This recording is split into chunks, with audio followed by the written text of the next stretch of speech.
Well, as far as drinking goes, first time I ever got drunk was I was 14 years old. First drink, I don't really remember, but first time I ever got drunk was I was about 14 years old. And just as who I was as a kid, very extremely sensitive. I've always been a very sensitive person.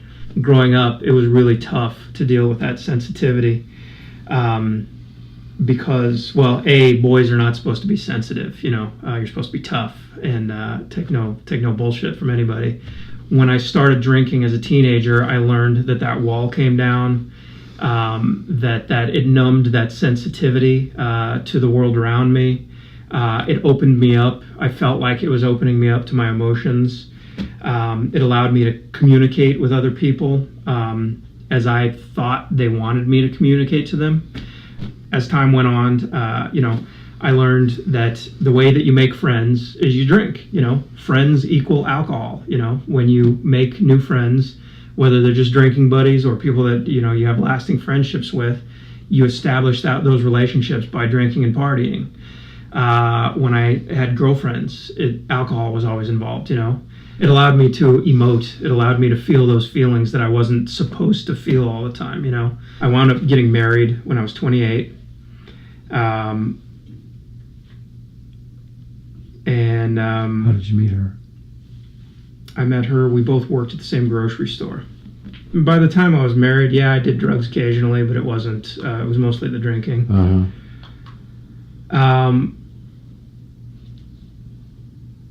Well, it hurt her a lot because, as I said, she was watching me self-destruct.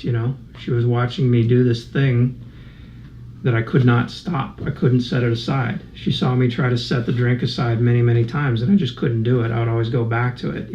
I would do things like, it would be some important dinner or something like that where she didn't want me to embarrass myself in front of people, and she'd say, "Can you please not drink tonight?" And I would say, yeah, sure. And I would sneak off and have a drink or two anyway, Or I would not drink that night, but just resent her and resent the world around me the whole time, Because if I'm in a social situation, you're damn right. I need a drink, I deserve a drink. Throughout our marriage, I took many stabs at trying to get sober, or trying to get dry, trying to get clean, whatever.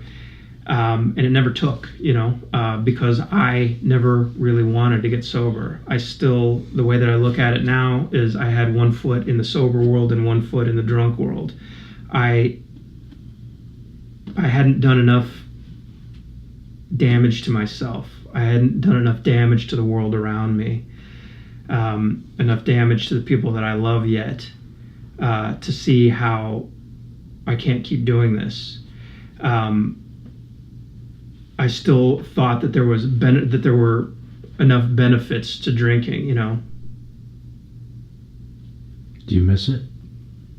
Do I miss drinking? That's a really difficult question because the scales have tipped for me. I mean, I'm jumping ahead here, but the scales have tipped. I finally have gotten to the place in my life where when I look back on all the devastation that I caused and all the physical harm that I've done to myself and all the relationships that I've destroyed or people that I love that I've hurt, any missing drinking, seeing people partying out on the beach or whatever and saying, "Oh man, I wish I could do that." It's tempered by this knowledge that if I did take just one drink, my life would completely fall apart.